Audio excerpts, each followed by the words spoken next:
All right, welcome to the second episode of Three Men and a Movie. I am Chad Morton, CEO of Smash Entertainment, joined as always by Scott Hamilton, Hey, what's going director, on?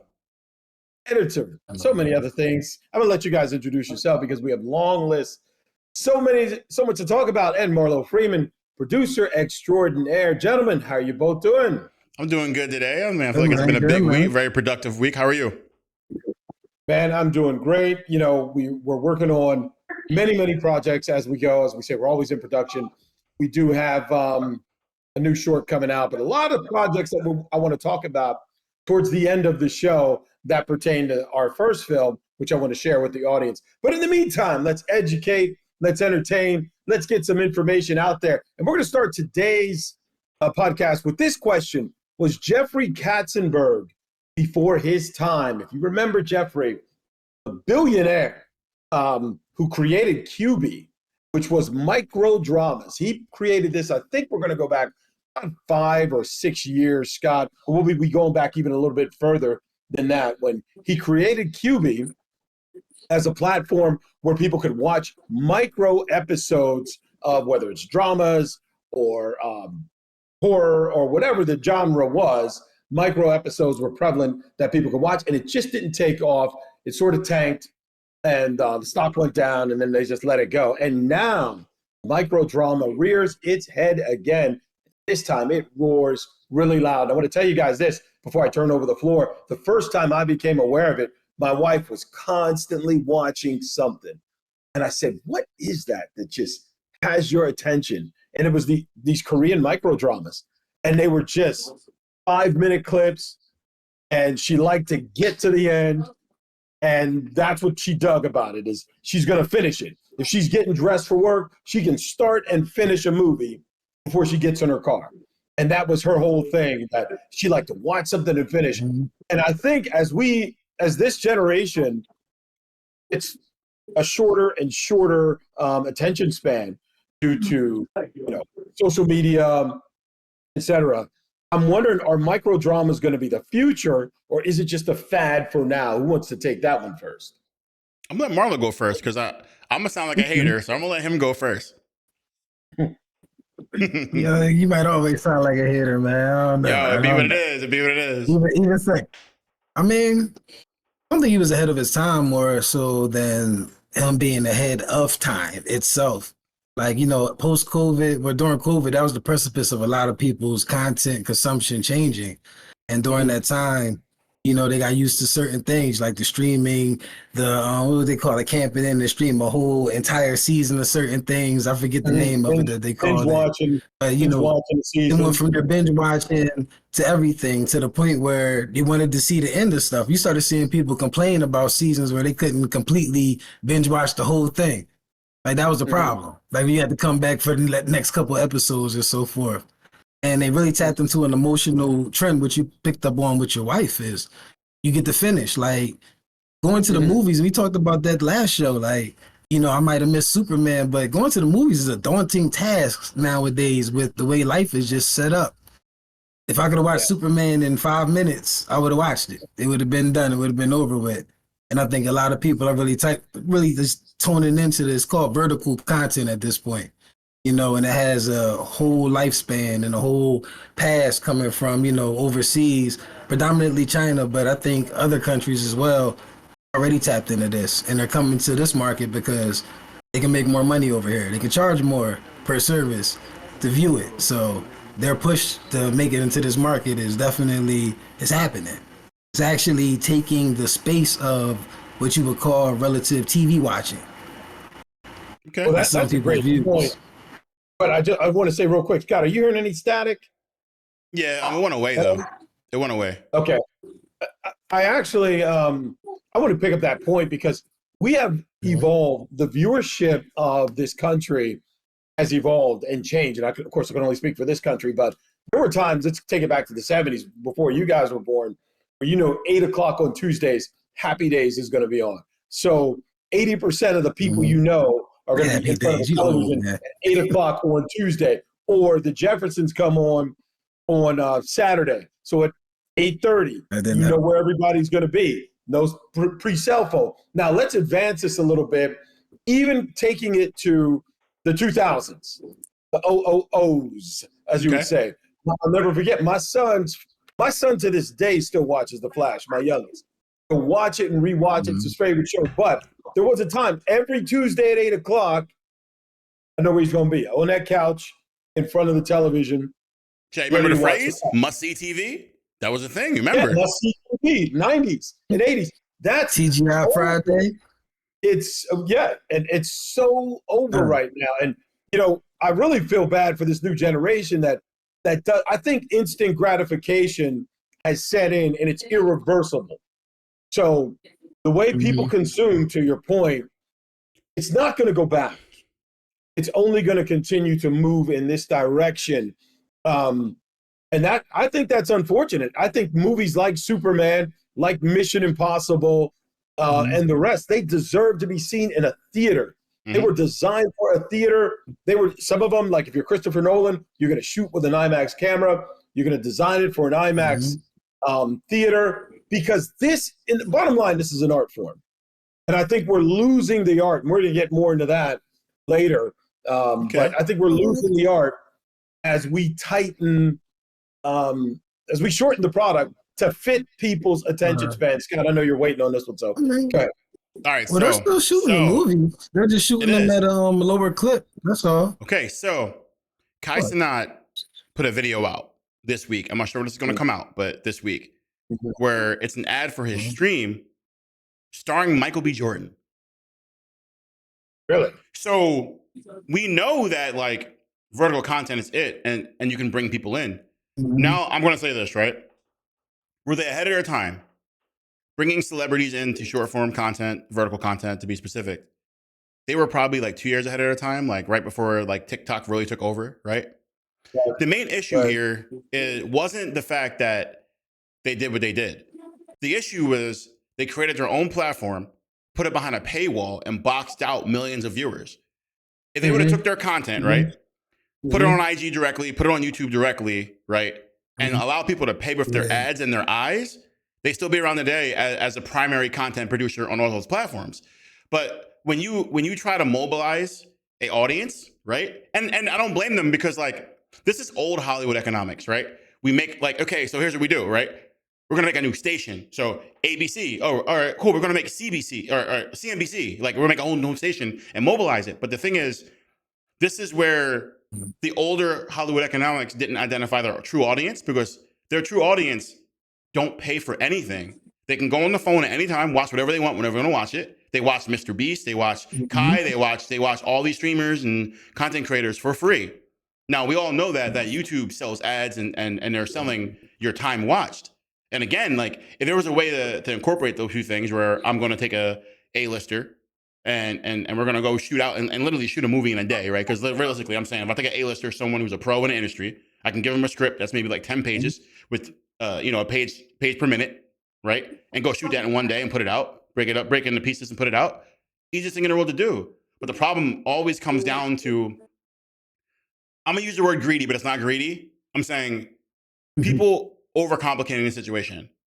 Be a partner with YouTube, be a partner with IG, be a partner with TikTok.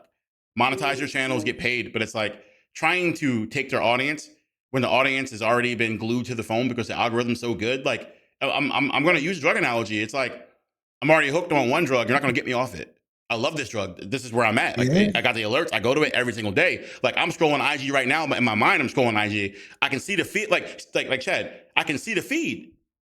I'm talking to you right now. I can see the feed. So to be like, download my new app, but not only download my new app, I need you to pay for that app too. Another monthly cost when I'm already paying for Netflix, Hulu, Amazon, Disney, right? And my primary source of content is YouTube. Again, if we can, if Quibi could start over today and they became a YouTube partner, I think they shut down the entire market. But hold on, Scott, because the micro dramas that my wife watches, those are paid. She has to pay for that. Yeah, but that's coming from right. But hold on, no. That's coming from China, where content is controlled. So it's like it's not the same thing as America, where I can watch whatever I want. China's like you can watch these things, right? And on top of that, how do I find it? She found it on social media. But So what I'm hold on. saying is that, So like, over yes, here, it was already You're right about viral. that. Viral. What are they talking about? Feeling left out makes you want to do that, right? And then the only way to get it was to buy it. But what I'm saying is that, like, to lock down all your content behind the paywall means that you're stopping your content from going viral. The whole reason why short form content works is because of the virality of it. Like, you want to go viral. If you hide it, it can't go viral. You have to give it. And well, let me rewind and unpack some of that. You're right with respect to the fact that it was on Instagram, something she saw, she clicked on it, and it takes her to this dramatic moment, like, I slept with your wife. Mm-hmm. What? Oh my God. And then like, oh, let me see that. And then you click on that, and then it's over 2 minutes. But then it continues. Right. Right. And so now you're hooked, and she will sit there, watch that stuff like all night. So you think about this new wave and the talent. It's not A-list talent. The Well, acting. hold on. Let me say this one more time. You have to remember too, on that side of it, the way short form content right now is, the most popular stuff is no name people. So simply replacing it with people that are known, that might even mess it up. We don't know. It's uncharted territory. Why do you think Kai Cenat is bringing in Michael B. Jordan? What is he testing? He's already got the platform. It's a flex. It's a flex. Yeah. I can do it, so I I mean, do it. yeah, it's nothing really to test. Like these three, like I would say the top three companies, which they are separate, they are taking market share away from Hulu, Netflix, and things like that. They are making their space. They're about 60%. They have gross more than 60% of the top revenue of paid sites. These micro dramas. That's why they're making the news now, that they are making money. And the sites. There's only 3 sites right now, like Real Short being one of them. I'm just looking at them now. Flex TV, and of course you have the ones that originally come from where they come from. Fort Max. Those are like 3 of the handful but this is after they seen, like, it's like this is kind of what you want to be. Unfortunately, right? You want to be on the cutting edge, not the bleeding edge. QB was on the bleeding edge, so they died out, and then all these other companies are popping up on the cutting edge, and they're capitalizing off of QB's mistakes. Like, they can see it. Like, that's what you should do, right?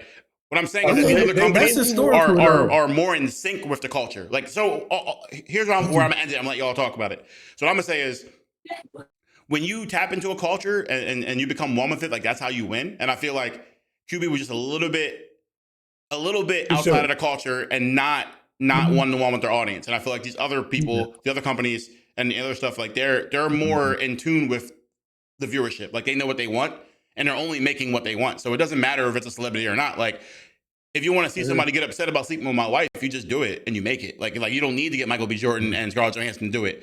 We don't care about that.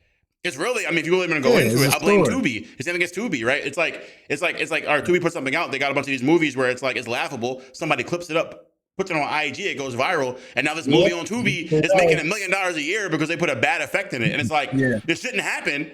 But being in tune with your culture, it's like, I know that when I see something bad, I'm like, yo, dude pulled a gun out, it went around a corner, and it shot somebody who wasn't the same person. I'm going to clip this and put this on social media. Yo, Chad, the people are doing it for you. You don't have to advertise anymore. Yes, they are. And that gets me to the next subject in this same conversation. And we're talking about the power of celebrity. So is it a power anymore? Like, we talk about Kai Cenat bringing Michael B. Jordan, but let's look at that sentence that we put together. Kai Cenat brought Michael B. Jordan, not vice versa. So in my day, let's go back in the day for anybody watching that's 50-ish, Tom Cruise meant something. Eddie Murphy meant something. That was a moment. That is must see.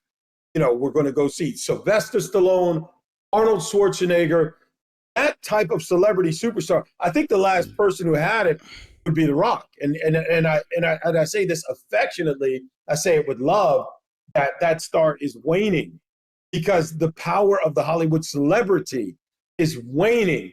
And now no-name people, Kai Cenat, and the rest of these YouTubers are coming in and now are in positions of power in the entertainment business. And we're having a major shift. And you talked about it, Marlowe, when you talked about the COVID shift. COVID changed so much. And we're just now really coming to grips to how it changed entertainment. Because you talk about like not going to the movies. We would go to the movies a minimum of once a week, 4 times a month, minimum. Kids and I. COVID comes, it's a wrap. All right. Advertisers and movie companies pivot and they say, okay, we're going to fill content, and they're making a lot of money. COVID lifts. Habits are hard to change. So, Marlowe, you want to go ahead and take that first on the power of celebrity, and second about where are we going now, and where do you see us going in the future in regards to entertainment? I mean, that thought process is very antiquated, and that's probably the reason why things are shifting the way they are. It happened in music too. Like, you have to make room for what's coming. You can't sit on the shelf and be like, I'm over here and you're over there. I bet you it'd be easier for you to book Michael B. Jordan than you can book Kai Cenat right now. And I'm not even going to say whose price is higher. I'll let you guess that. You know what I'm saying? So, you know, they got to cut through that crap. Like, it's just crap. Like, we talk about all the time how easy it is to book people that you don't think you can even talk to. So, you know, and so when the little kids start making money and find out that they can buy their favorite celebrity for a couple $1,000s, you know, things shift. So, you know, it behooves the people that are in position to make room for the younger people to come in before they get exposed and played out. And this is what's happening. That's why you're seeing people looking for no names and don't even matter. Like, this whole microdrama thing is driven by storytelling more so than anything else. And cliffhangers, simple cliffhangers. Every 5 minutes, leave them hanging. Talked about that viral moment that you can cut up. Yeah. On social media. I would say anime was great at it. The Power Rangers were great at it. Like, soon as something get going, gotta go to commercial. They just took that thing, boxed it in, and put it on your phone. Like, and it would behoove every celebrity to find a way to do it without looking cheesy. You know, definitely keep the prestige. You know, there is a business here, there is an order, you know, there is a hierarchy. But at the same time, allow the business to flow. Like, that's a great connection because, you know, Mike is he ain't too old to be young, and Kai is way too old to still be young. Like, they both need to bridge each other's gaps. So I think that was a good pairing, actually. What's going to be interesting is watching as we go another 10 years, and those of you who are young watching this podcast, trust me, 10 years is going to go like that. And we're going to see people like me, we're not even going to recognize how people consume, because the new stars are these YouTubers, are Kai Cenat. And the old Hollywood studios, unfortunately, they pivot and they turn, you know, like an old naval ship. It takes a long time for them to finally make that turn. And by the time they do, man, the damage is done. And so we're going to pivot. It's not even a turn to make. There's not even a turn to make on those guys. You should let them build up until, you know, whatever content. I mean, that vertical content lane really is their lane. Like, I don't really we haven't seen any successful people cross over to films. Like, I think somebody asked me, why didn't Drewski make a movie yet? Well, he is. He's making one. He is. Yeah, I forget who's in it, but yeah, he's now in that space. And it's a natural progression. Or you look at the gentleman, the comedian, who's got all of those shorts in the South. I know you know him, Marlowe. Southern comedian. Desi Banks? No, he was a stand-up comedian, and he just gave it all up to just do the shorts. And the shorts and it's going to come to me. As soon as we finish the podcast, I'll Google him. But, I mean, it's a natural just to pivot into film. But the inability to pivot, I would say, has gotten many companies in trouble. And specifically, let's talk about Disney, as they came out and finally said the quiet part out loud. What everybody knows, but the people in charge perhaps, is that they need young men and are seeking new IP to repair their relationship with young men. Now, seeking new IP because the Star Wars brand and the Marvel brand have been so damaged by what has been done to it by the people in charge and that were running their films and programs, that now they want to start with something brand new and original, and they want to cater this to young men. So I want to ask the both of you, and whoever wants to take it, go. Was this a foreseeable problem? Yes. Could they have corrected it? Yes. But why didn't this happen? Scott, why don't you take that one first? Talking about like just having IPs where they're focusing on men again. Well, I would say more so. Yeah, why young men? Why didn't they know what to do with Star Wars, with Marvel? How do you fail with such powerful? Well, I'm gonna go back to my point about QB again. These people at the top are not connected, right? They only see dollars, right? So it comes down to what's selling the most. So at the end of the day, remember, like, and this is my perspective as a child growing up in a Disney machine. Disney were about princesses. So like off the top, like when you think Disney princesses, right? We got like Stitch and stuff like that. He's an animal, but I mean, for the most part, Pocahontas, um, Moana, like Cinderella, all of them are princesses. So it was already more of a female driven stuff. Like the men were in it. Like we had men characters. My homie Sebastian, shout out the crab homie, Flounder, but they weren't the stars. It was always a woman. And that's something that they know, right? So they're like, okay, let's make more money. And natively, right? If you bring in Marvel, you're already focusing on men because the majority of your yeah. I mean, and Scott, do you call that focusing on men or just telling good stories? I mean, honestly. Well, I mean, if I'm a company looking to diversify, right? It's simple, right? If I need to diversify and I need to target men, right? What do men like? It's going to be sports. Well, there you go. Disney has sports movies, Mighty Ducks, Little Giants, stuff like that, right? Those are the men movies, right? Those are the ones we go watch. We're gonna watch it. We're gonna see a team that was down on their luck build up and win a championship, right? That's the men's side. But if you're focusing on like young adult and stuff like that, you have to look at what young adults read. For women, the novels, books, and things like that. The average boy doesn't, but they read comic books. So it's like watch cartoons. So it's like, all right, let's go acquire that and make that part of this. The problem happened when they allowed the wokeness of the world to change their content direction, because it was like, okay, it's like every conversation is filtered down with, we're going to make a Spider-Man movie. Should it be a female Spider-Man? Or we're going to make Captain America. Should it be a female Captain America? Instead of just creating new IPs to handle that, they destroyed the old IPs that were already established. All right, and let me ask you this, Scott. Let me throw this in because you said they catered to it, but you know what I think it is more so than them catering to? It's hiring. It's the mistakes made in hiring the decision makers who are up on top, pushing these directives down, and then these directives, then hiring like-minded people who are out of touch with what the basic average consumer wants. The film business is a business, all right? Good films are going to make money.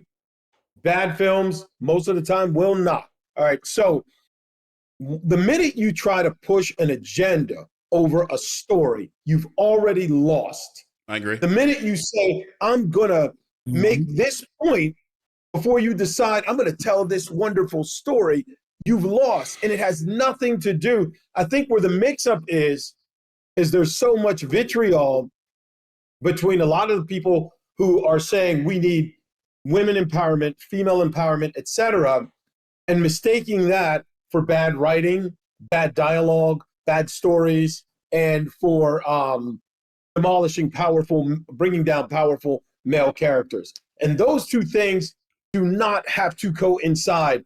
If you go back to the original Star Wars, Leia was strong, independent, decisive, a leader, everything anyone could ask for.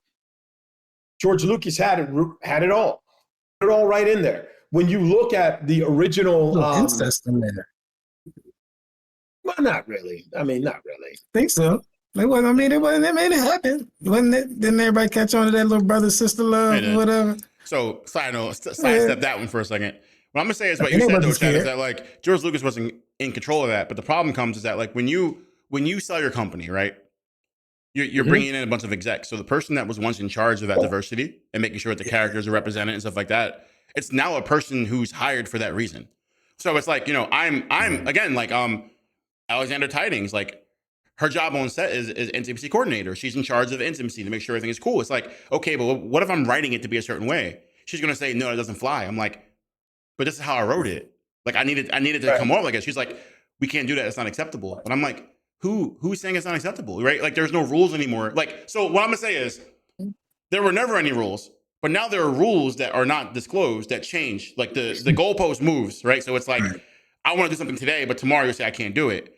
And the person in charge is not there to serve my story. They're there to serve the law office, right? So they're like, okay, so like you need to have 50% of your main characters in the story be men. And that's what legal is saying, because someone's going to have a problem. So I have someone that's going to tell me, well, I need to change my story based on legal, but not on my story, but not even helping me to give me a way to even get around that. I'm like, okay, so how do I change my story? Yo, Chad, but they did it though. Legal saying that? No, legal? Yeah, well, I'm saying there are people that are corporate people making these decisions that are telling the filmmakers they can't do it. Like, for instance, right? So, Chad, Mighty Ducks, first movie, one girl in it, right? Mighty Ducks 2, they team up with everybody else, right? Then all of a sudden you have a female goalie, you got the Puerto Rican kid who skates really fast. They added in all these little diversity things that they dropped into it to make sure that everyone was included, right? Even to the point where they went to the hood and they added Keenan. They were like, yo, we need to add something style to this. Knuckle puck, cuz. Like, that's what I'm saying. Like, that's not a decision made by a writer. That's a decision made by Disney to be like, we need to put people in seats. So we need to make sure that everybody is included in this thing so everyone can see themselves in these characters, sell jerseys, sell pucks. Chad, they built a whole stinking hockey team. The Mighty Ducks didn't even exist at that point. So I'm saying, like, this is big business. And the issue is that when big business gets bigger than the story, that's when you have what happened with Marvel, because like now they're focused on the dollar line and not focusing on like the actual stories from movie to movie. They want to make a new Anaheim Stadium and a new team. Like that's where the problem lies. And I think that they need more separation between country and state. Well, I do want to say this for the people 50 plus is that, I mean, how can you? $20 is just the bad news bears on ice. Yes, sir. Yes, sir. But it works. I mean, that was their first though. That was big. But let's go back to what you were saying. When the corporate business overrides the story, then you know you're going to have a problem. So you look at Marvel, and I take it back, but for those of you who are watching, and if you're young, this is a great history lesson. Comic book films in the 90s didn't exist. Blade came out, but people didn't want to see it. People thought it was childish, et cetera, et cetera. Once Marvel went on a run and they started to make some serious money, studios heads then get involved and look, this is going to be our tentpole. And by tentpole, we mean this is going to be our summer blockbuster. This is going to be our Christmas blockbuster. So those 2 months of the year, we're going to have these giant releases because this is going to lead everybody to the theater, and then every other movie will benefit by osmosis, or just by being in the theater at the same time. People enjoy the experience. But once you got the corporations involved and the business involved, and as you said, Scott, people tried to alter with the times and had to change the stories, things were inevitably going to go downhill. I think now, we talked about this last week, so I don't want to retread on it too much, but I think we're getting a push back. I think we're going in the other direction now. And I for one welcome it. Go ahead, Marlowe. You were waiting to jump in. Hold on. Real fast. I have a question for Chad. So like, all right. So for me growing up, like, I mean, I never really identified this until later, but I mean, like, my thing is this, right? Gender bendering Captain America, when you can make something like Underworld or like Resident Evil, doesn't make sense to me. Like Resident Evil, they literally went full girl power and it was great. It was amazing. Yo, Mila as a super, but I mean, like, it was the part where they have to like erase something that already existed is the thing that always bothered me, because I'm like, you can come up with new content. You don't have to change this. Like, you can make your whole new thing. And we all know Resident Evil was a blockbuster. It did numbers like I'll give you the perfect. Even when it got bad, it was still good. Point. This is the perfect support to your point. Remember about 5 years ago, they said, we want to make a black Superman. Yeah. And even black people are like, no, just make another character, an original character that you want to make, and leave Superman alone. Yeah. You know what I'm saying? It's like, who's not getting this? But the way things trickle up, they just don't see what's happening like right here. Like, I would challenge some of the execs at some of the larger companies, go to the theater and just strike up a conversation with somebody. Man, just and come out that, yo, find out what people bro, really thinking. just walk downstairs. Do Just not walk go to the downstairs. Like, theater and don't talk to like, strangers. yo, just walk Don't do it. downstairs to the office and go see the people that work on the ground floor. They'll tell you. They all know. And I'll tell you one thing that surprised me. So that I learned is my son told me that when Stitch came out, he said, it's going to make $1 billion. And I said, Stitch, the live? I'm like, no way, son. I said, because I had all the movies for my kids, but I'm like, it wasn't nothing special. He said, Dad, Stitch is their superpower to make $1 billion. I go to the theater to see something else. There's a line out. Not only is there a line out the door to see Lilo and Stitch, they're dressed in Stitch pajamas. Yep. They have Stitch with them. I'm like, I called my son. I'm like, what is this? He's like, I told you. You can't beat that. Lilo and Stitch. I'm like, really? Now look, Chad, Can't beat that at so all. look, if you want proof of this, right? Now I've been holding this for a while, right? Now first I'm gonna start with saying that, like, I don't care about anyone's orientation or whatever you do. I don't care. But if you want proof of companies falling into the trap of what we're talking about here, watch Toy Story, right?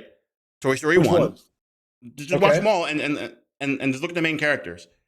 The last one, they had a spork that didn't know if it was a toy or a utensil or trash, and it kept trying to kill itself. Trying to throw itself away, yeah. Right. And they marketed it as also a transgender because it wasn't a spork, it wasn't a spoon, it was down the middle. And you're like, I'm sitting here and watching it, and I'm like, why'd y'all do this? And I'm like, why? And then the part about it is that, like, you could have made it a character, but you also made it have mental illness. And I'm like, why'd you do this? I mean, well, Sausage Party does exist. That's how it's a 1 and a 2. Actually, there are a few. But I mean, my question going back to the serious stuff, like, real quick. Yeah. My question for Chad is like, these IPs are always going to change hands. Is this like an ongoing problem that's always going to happen if somebody's always going to get a crack at writing a new script? So I can address that with you, like, straight up. Let's start with Superman, the IP that's changed hand multiple times.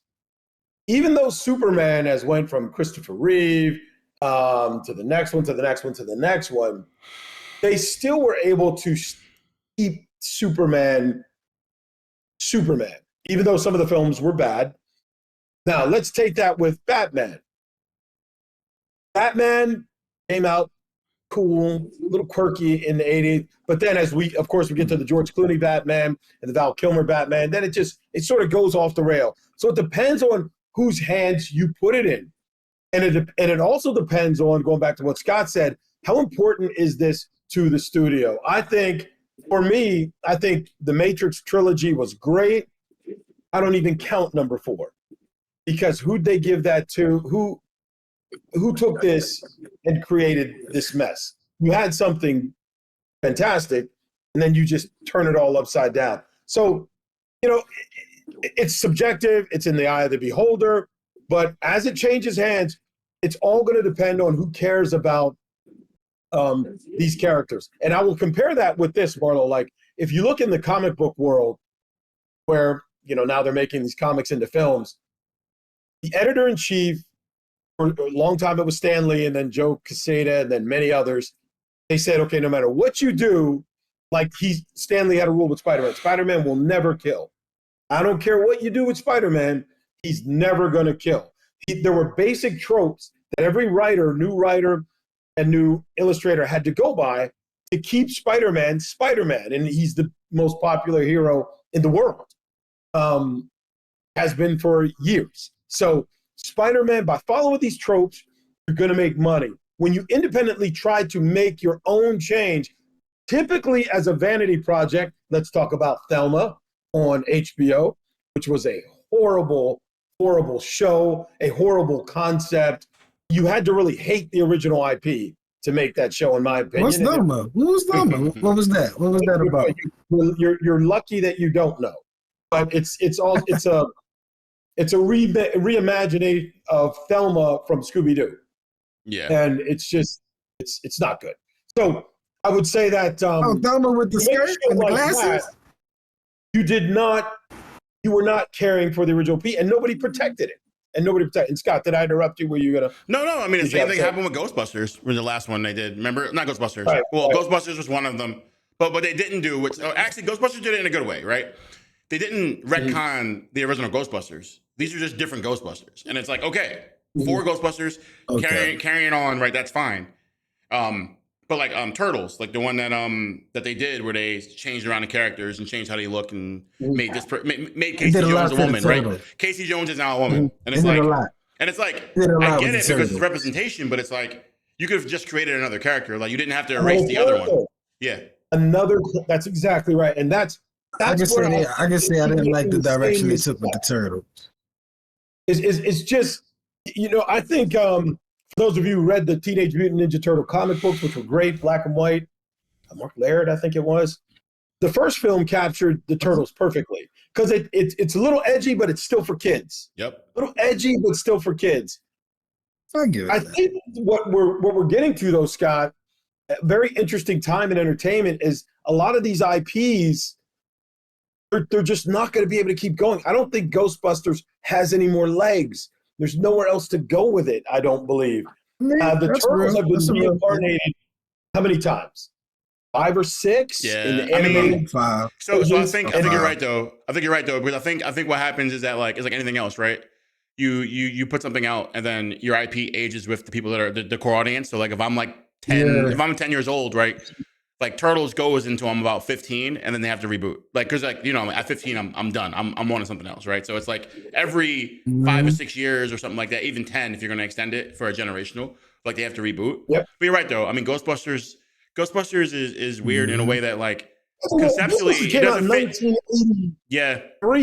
But I'm saying, like the core values of it don't really, it doesn't, like the ghost busting thing doesn't necessarily sit well in our current state of the world. Like people aren't like I'm calling it a ghost exterminator. It's like the story itself, I think, has run its course. Like Turtles, mutant turtles live in a sewers and fight crime. Like fighting crime is universal. We get it. You fight crime, but like you can always you can always find somebody who's going to fight crime. But now to your point, I think this was Marlowe who brought this up.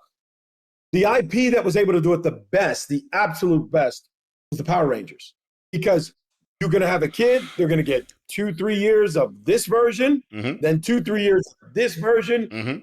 Every one of my kids have at some point had the same Power Ranger that they played with to fight. But it was a different person.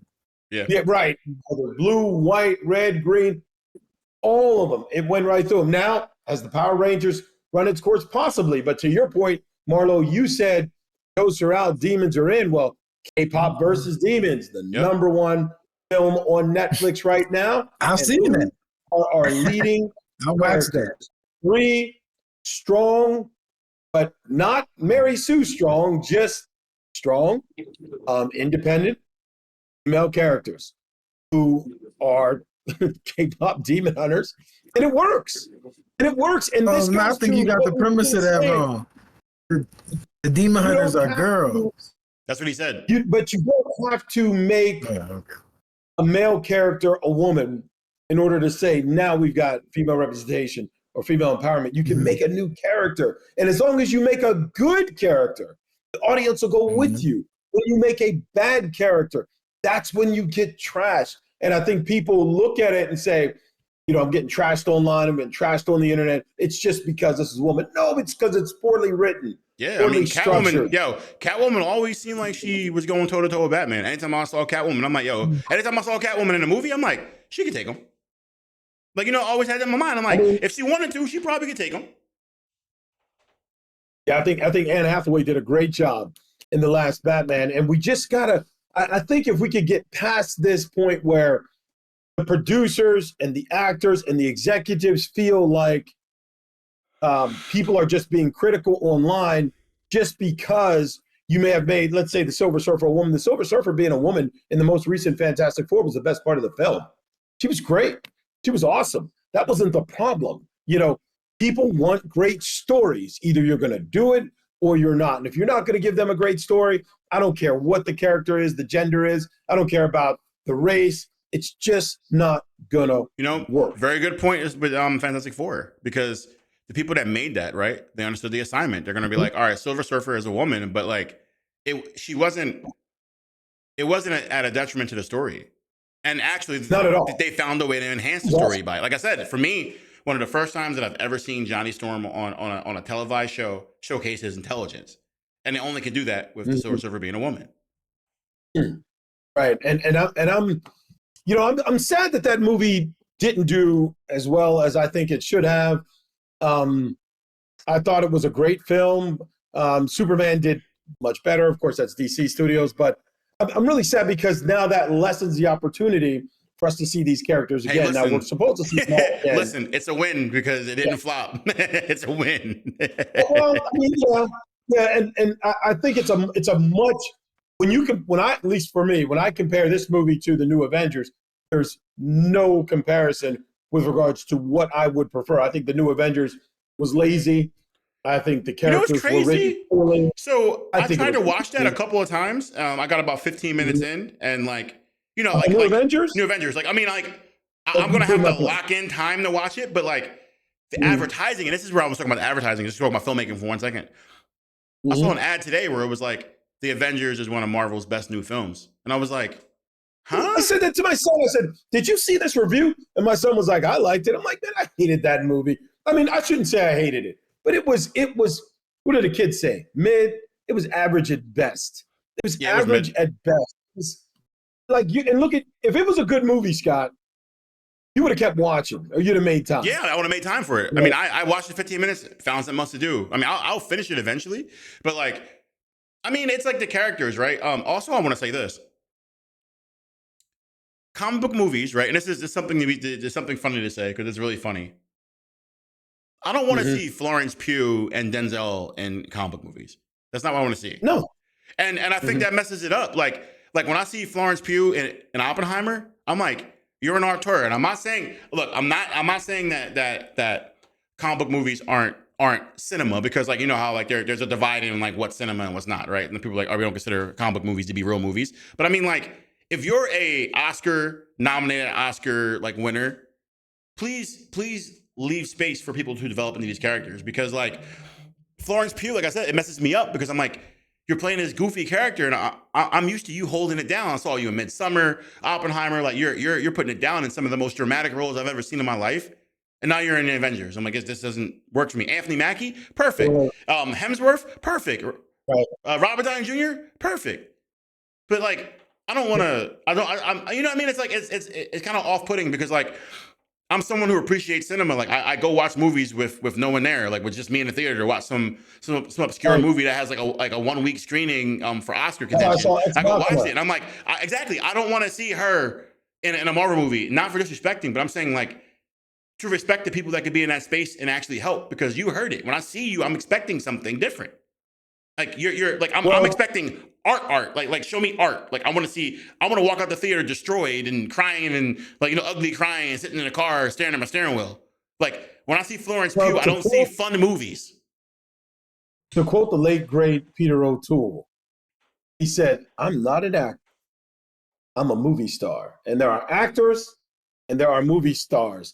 Philip Seymour Hoffman is an actor. Right. Like again, like Chad, the Rock is a movie star. Dude, when they had Benicio del Toro in the one Marvel one, it was the guy who had Howard the Duck and stuff. Yeah, and I'm like, he was the collector. But the thing about him is that like he's a character actor. So like he can get away with it because he only plays characters, right? Like he's a heavy character actor. Like I don't even know if he's a real person, right? It's like he comes in, plays this actor, plays a crazy character, and it's good. But it's like Florence Pugh and like you said, actors like, it's like Daniel Day-Lewis as Iron Man. I'm not watching that. No, you don't want to see that, right? And you need like that. That's for a movie star. But I want to pivot real quick before we get to our next topic. Keeping it in this genre. We talked about movie stars and how The Rock, I say it with love, movie stardom may be waning. But let's talk about a guy whose stardom is going up. And oddly enough, he may step into that role The Rock had, and that is Mr. John Cena, who is back as Peacemaker in a role that just is perfect for him. Dude. You actually believe he is this guy.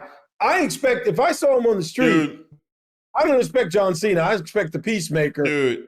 I talked with my son about it, and I said, son, I think he's on his way to being a movie star and fitting these roles, being that Arnold role, that Sylvester Stallone role, because Peacemaker is paving the way for him. What do you guys think of that? And have you seen hold on. So more importantly, I think John Cena also knocked out Channing Tatum. John Cena can actually act for real.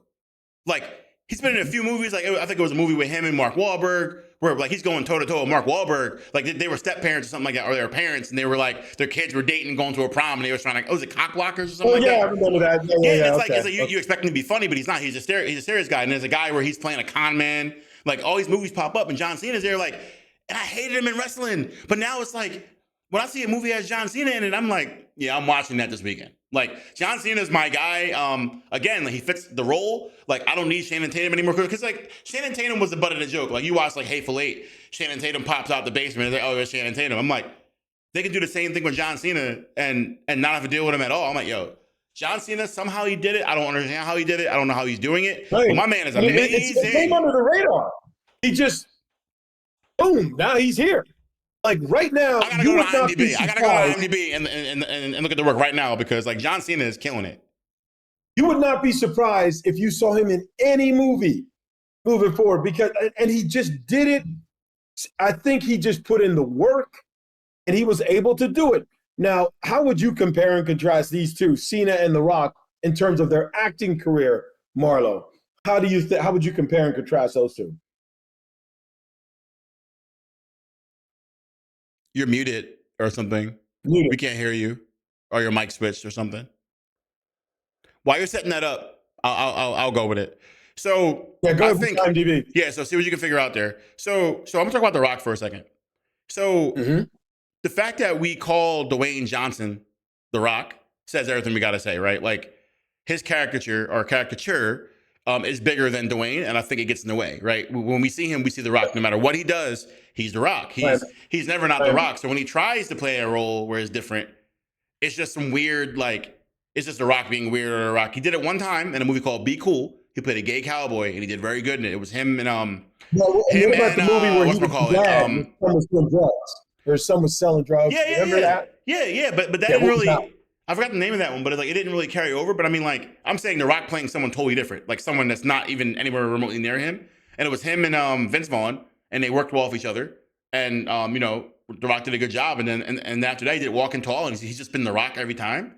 And it's like, he does Jumanji, he's The Rock. He does, the Tooth Fairy, he's The Rock. And it's like, the difference with John Cena is that John Cena is showing up, and he's showing us things that we've never seen from him before. Like, I've seen the eyebrows. I've seen all that. You see Cena, when you see him on Peacemaker, okay, tell me what you see. You're watching Peacemaker.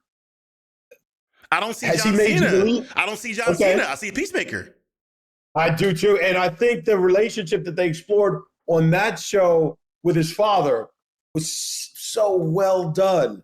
It was. As big and strong as he is, the vulnerability that he had with his father who just reduced him to an adolescent, was so well done. I mean, he is excellent. He's just excellent. And I look forward to seeing him go. And I root for Dwayne. He's got a big movie coming up, The Smashing Machine, where he is an MMA fighter, I believe. But again, like Ricky Stenicki. No. He'll be good in that. Okay. But I'm saying like Ricky Stenicki. Yeah, but Ricky Stenicki. It's like he's playing a con man. He's a con man pretending to be their fake friend. Like, I mean, it's like The Rock being in an MMA movie. Like, The Rock playing a tan man in an MMA movie is just The Rock doing more Rock stuff. Like, I'm sorry. Like, even though he's going to be a little bit more dramatic, it's like, give me something I've never seen from you before. Right. Like, show me your actual actor. Like, I mean, for instance, like Tom Cruise, I felt the same way about Tom Cruise until we did Tropic Thunder. And then I was like, Tom Cruise made himself ugly, made himself bald head, made himself the butt of the joke, and I've never seen that before. I'm like, you know what, Tom? I'm a fan of you now because you hopped down off your mountain that you were on, Mount Olympus up there. You came down and you did something for the fans. Yeah. You gave me something to make a new fan out of you, and I'm like, this is amazing. That little dance at the end, the Ludacris song. Who you trying to could dance? Yo, but I'm saying, but Lex Grossman, like that, like I'm saying, like that right there shows me that, like, it showed me more of who he was. Remember, he's a movie star. We don't know him.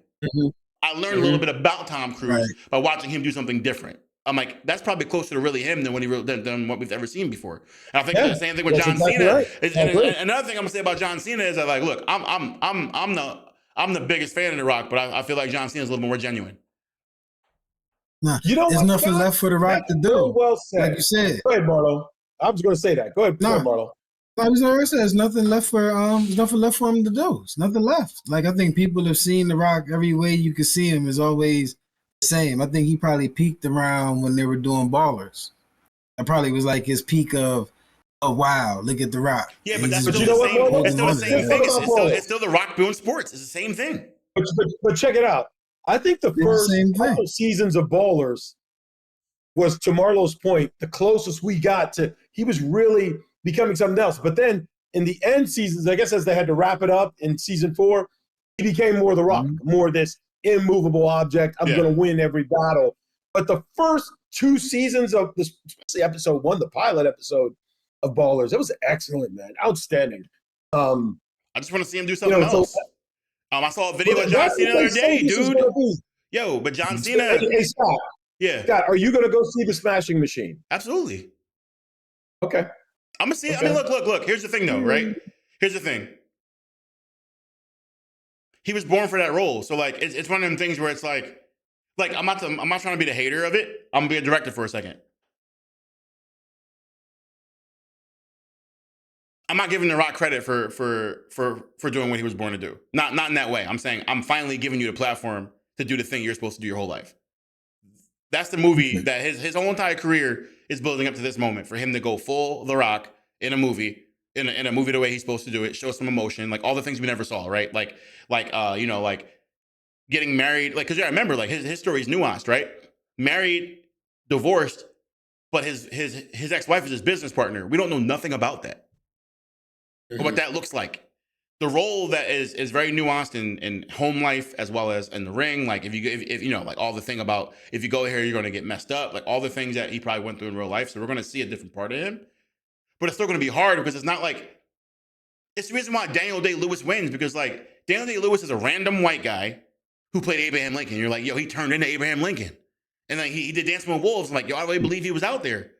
But looking at The Rock do the same thing, like, all right, The Rock's inside of 4 square corners, man. I'm like, come on, man. Like, we've seen you do this. Like, give me something we've never seen. So don't show me nothing, no football. No football, no sports agents, like no boxing. Same thing. He played football. Like the Tooth Fairy? But he played football. No, to Scott's point, I'm saying Denzel did. Dude. Denzel did. What's the movie? Roman J. Esquire, the most weirdest thing in the world, but he did it. Denzel did Training Day. He did Glory. Like his IMDb is everywhere. Like, the body of work is crazy. And I'm like, The Rock stays within a bubble. That's why, Batista has a better career than The Rock. I'm not talking about financially. I'm talking about. Oh, you know who said that? My son said that same thing. He said Batista is, and you look at Batista, and now you look at John Cena. He has a range. Rock ran out there, and he was the first big wrestler to really cross over. But it might be that the tortoise is going to beat the hare, where the slow and steady pace from the other guys may eventually exceed him. I'm rooting for him. I wanted to say this earlier too, like stemming back to even connecting to the Quibi thing. The progenitor usually isn't the one that gets the benefit. First person out the gate usually is they set the infrastructure up. They don't really get the chance to reap in the rewards of the innovation, because it takes so much to build it up. Like, they're usually burnt out. Like, they burnt out The Rock so you can have John Cena and Batista, but they standing on their shoulders for sure. They're standing on his back. And for these other companies that's coming in, he's opened the door really for wrestlers. Think about, but don't forget that other wrestlers have been in films.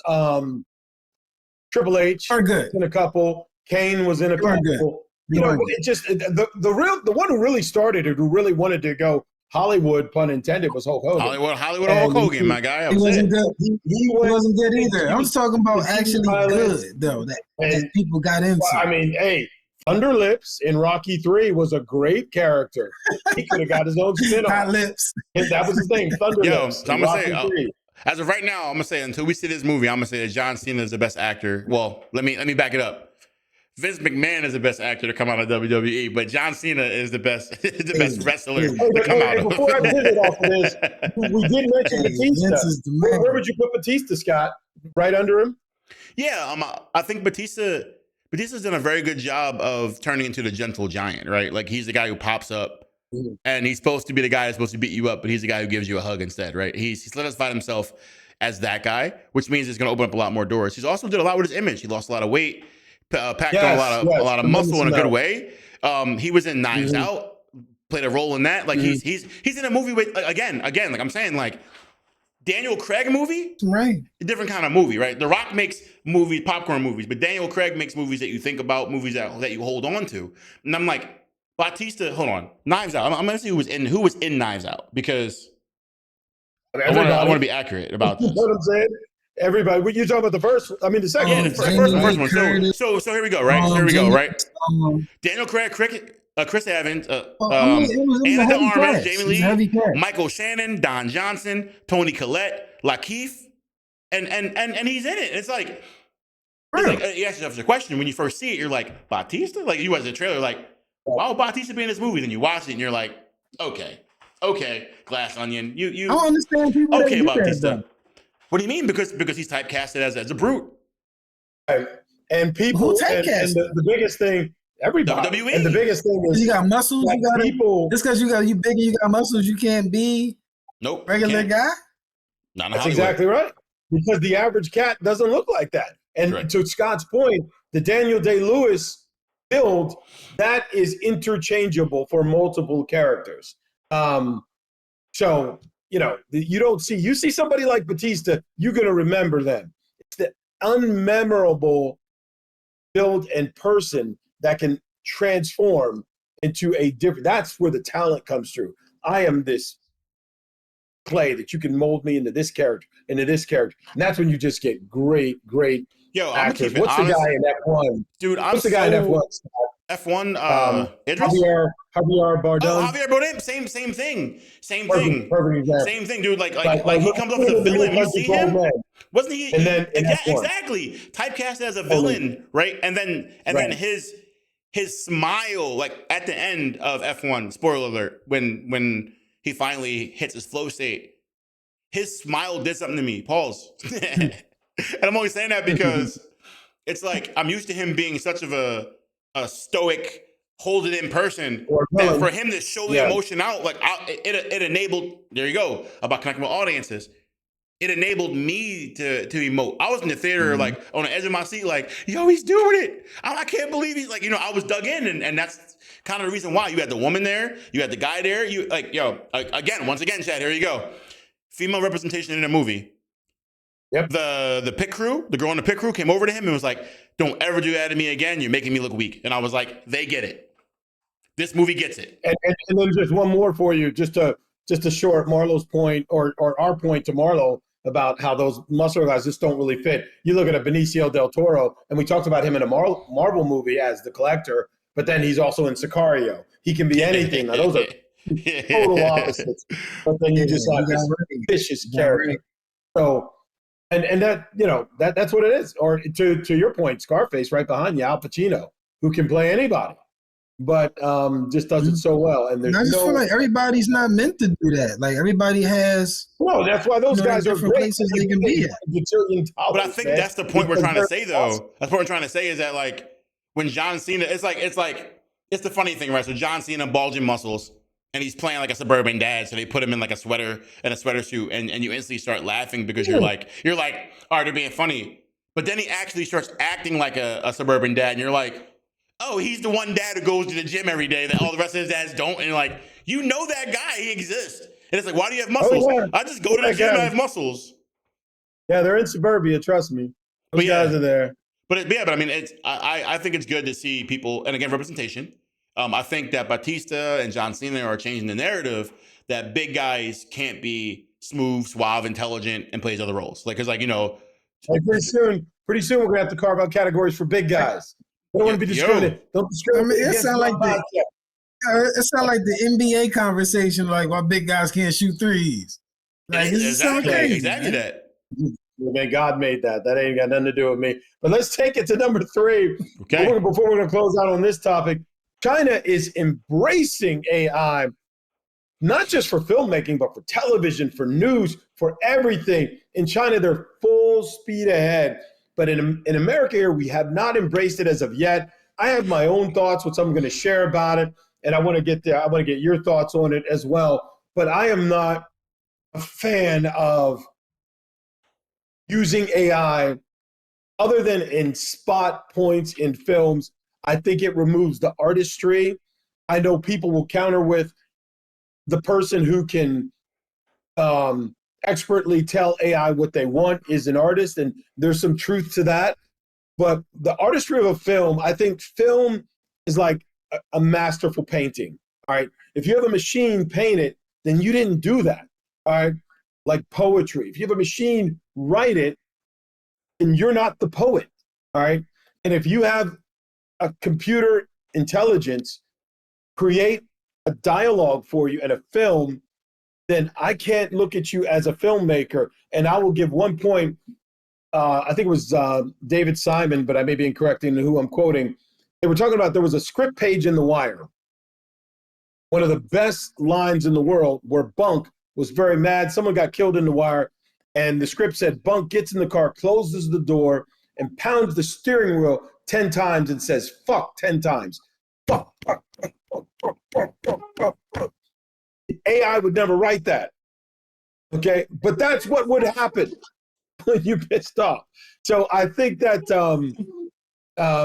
despite the profanity, I think the originality of the filmmakers is very important, and we lose it when we go to AI. And I know, Scott, there was some things you said you had to get off your chest about it, so go. All right. So first off, right, James Cameron been warning us for years, right? Let's just start there. Right? On everything. Everything he's ever done. However, He's been warning us off the rip. however, Chad, you might as well just call me Miles Dyson because, like, I got Chad GPT right here. All right. If I find that hand, if I find that Terminator hand, I'm doing everything I ain't supposed to do. It's like, why'd you make the company? Why'd you make Cybernet? Why'd you make Cyberdyne? I don't know. I just gotta do it. I gotta do it. I'm sorry. And you know, what Laura, whatever her last name is, Laura in the Terminator series, she said, she gave him a lecture. He said, bro, this is amazing. We can create all these things. She said, you don't know what it's like to create life. I'm that guy. Yo, I'm her. That's what I'm saying. I'm Miles Dyson all day. No, so what I think is, I think with any tool in filmmaking, right? So let's just go with the simplest things, right? So we have camera operators, and camera operators are like, anyone that uses autofocus is a hack. You're not a filmmaker, right? So I have to be on the follow focus. I have to be locked in. No, but I'm saying, but how's it any different though? It's like if I'm using an electronic device to capture my focus, then I'm not connected to the person, right? And it's like there's some utility to that though, because it's like, yes, if I'm shooting a drama scene and I'm going to make sure that, I have this person perfectly framed, and as the door opens, I rack focus to the door softly, rack back to him, and you can see the emotion on his face. Like, that's great. But what if I'm flying a drone 10,000 feet up and I don't have the ability to have control over that camera? Using AI in that situation to make sure that I get the focus and get the shot is more important than me missing the shot because I lost it because of radio interference or things like that. So I think there's utilities and there's times you should be using it or not. I don't like the whole make your script from AI, right? I don't think that like, hey, chat, write me a story about XYZ and then go shoot it. I think that something like that can be used as a framework, right? If you said, hey, ChatGPT or whoever your AI bot of services is like, I have an idea about these characters I'm going to work out, and I'm going to verbally talk to you, and I want you to take my notes and organize my notes in a chronological fashion that mirrors the typical rom-com, right? So if I'm talking to it and it takes my information and says, this is how it should start and this is how it should end, that's no different than me talking to you or talking to Marlowe or talking to anyone else that knows anything about it. I'm just saving time. I'm shaving off time. Now, I don't think it should be writing for you, but I'm definitely into adjusting and realigning things and working things out because it is a tool, but it definitely should be coming from you, because I think that although all these AI bots and things like that are intelligent, they lack the actual real world experience and the real human experience that was needed to actually translate to an audience. So it only can go but so far, right? But I definitely do think that it's a really good utility, and I think that it can get you to a spot that you wouldn't be in really, really fast. So for that reason, I'll use it. I'll use it to help out shot selection. I'll use it to compare things. Like, I mean, like, okay, so like the difference in like in style of like actually the other day, here's a use case. I'm working on a post-production on a comedy special, and I needed to convey to my director that I needed some framing to be reconformed based on safety levels, because like, you know, like certain TVs have certain things that cut off certain things. So Right. So you have so to there's make it so there's something called Yeah. a title safe where you can put titles like thirds and stuff like that, and there's something called action safe where like all the actions on the screen can be seen. And I needed to go through the entire film and mark all the ones. So I made a template of what was good and what was bad, and then I had AI just flag any scene where his head was above the safe zone. So it's more of a technical thing where it's like, instead of hiring an intern to be like, I need you to watch this film, I was able to do that, walk away, come back, and be able to give him the data and not have to worry about it. So like, there's definitely uses, and I think the best use case is going to be on the technical side. So I think AI technical side is great. I think creative needs to stay inside of humans. That's my too long. We agree totally. Yeah. Go ahead. That's different though. AI can't write for you. AI can't write a script for you. If you ever sat down and told AI to write a script for you, it'll be trash.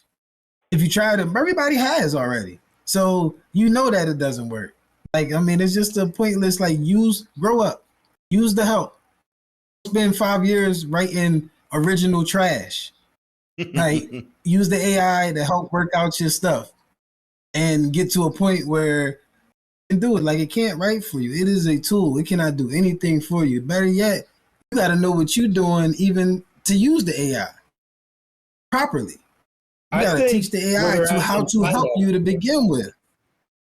I think where they're at in China, from what I'm reading, is that it's writing for them. They've even got it to the point where it's doing the news. Like they're saying these events. I mean, you got to go to the I want to cut you off, but go to the source though. They don't care. They don't care about their product like that. They're not looking for anything grand. Like all of their stuff is dictated from the government. Over there, already there's no love in their stuff. Full go ahead. Over here, I think creatives still have a modicum of control where you could press pause on that button and say, okay, we still want to keep some things the old-fashioned way. You know, I don't work. It's AI scripts. There's AI scripts running right now on your timeline on TikTok and Instagram. Right now. Half of those things that you see, half of those commercials that you hitting are AI scripts and AI generated. That is what it is. That is the extent to what you can do with that right now. And that's far from movie making. True. Well, you can scroll down your timeline right now. I think that as the technology grows, I think, and you got to look at it from a business perspective, I'm afraid that Hollywood's going to try to incorporate it more, because as Scott, you know what that does is it phases out having to pay people or give residuals out. So let's just hope that the audience agrees with us, because we're all in the same boat here, that we want original stories and original storytelling. And I hope that the short attention spans that TikTok has created or helped shape doesn't allow us to keep sliding down that slippery slope to AI content and people being satisfied with that. Okay, so let me expand on this. Let me expand on this. So a lot of people don't really understand like how things happen in the film industry, and a lot of it's for union reasons, but stuff like that. So let me just break down and edit it for someone, right? So a production shoots and they edit. Well, no, they shoot it and they download the footage to DIT. DIT transfers the footage over to an assistant editor. So the assistant editor is going to sync sound and create scene folders based on every take. So take 1, take 2, take 3, scene 1, 2, and 3. It's all separated. So the editor can go in and take a look. The assistant editor is also going to go in and trim the fat. So it's like, you know, like it's going to start on the slate clapping, right? And then every single take, because a lot of times it's continuous. So a actor will flub a line. They'll put a mark and say new take or second attempt, third attempt, right? Mhm. And then the assistant editor would go by the script supervisor's guide and actually take the circle takes and place them on a timeline, right? So Mhm. the whole movie is cut on a timeline before the editor even touches it. Mhm. Is that not AI? I mean, I'm saying like for what people do practically, I'm saying like the editor is coming in. Like, so it's like the idea the editor is going to do all his work. That's not the reality. The reality is Right. the Not assistant anymore. editor is doing the entire thing by the book. There's a script and a script supervisor is saying, these are the takes that the director already likes. The only thing the editor is doing at the end of the day is fine tuning. So it's like, okay, do I X out someone's job by using AI to do this?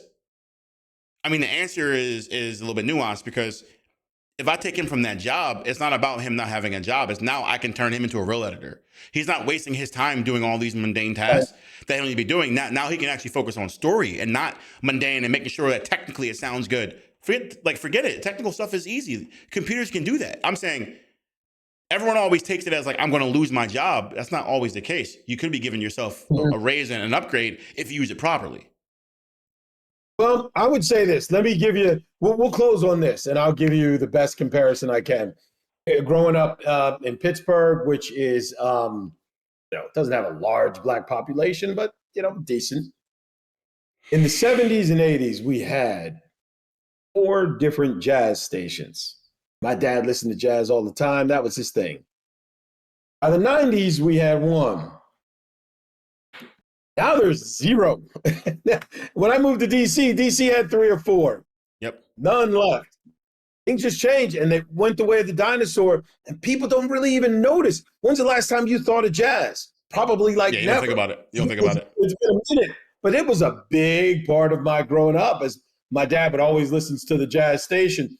So I would hope that, we could still maintain and stake our claim in real writing and like the editing and all that I get, but in terms of the writing and in terms of the images that we see on screen, that we can keep that as real as it gets, to quote Jay-Z, as real as it gets. And with that, we're going to close out on this episode 2 of 3 Men and a Movie. And this episode is sponsored by Smash Entertainment, the team behind the bold independent films, such as What Death Leaves Behind, a thriller you can catch on Tubi, and The Realtor, which you can catch on Apple TV and on Roku. And until the next episode, we'll see you next time at 3 Men and a Movie. On behalf of Scott Hamilton, Marlowe Freeman, I'm Chad Morton. Can't wait to see you next time. Enjoy. Write us, put your comments, and let us know what you're thinking. And maybe one of your topics will make it to the next show.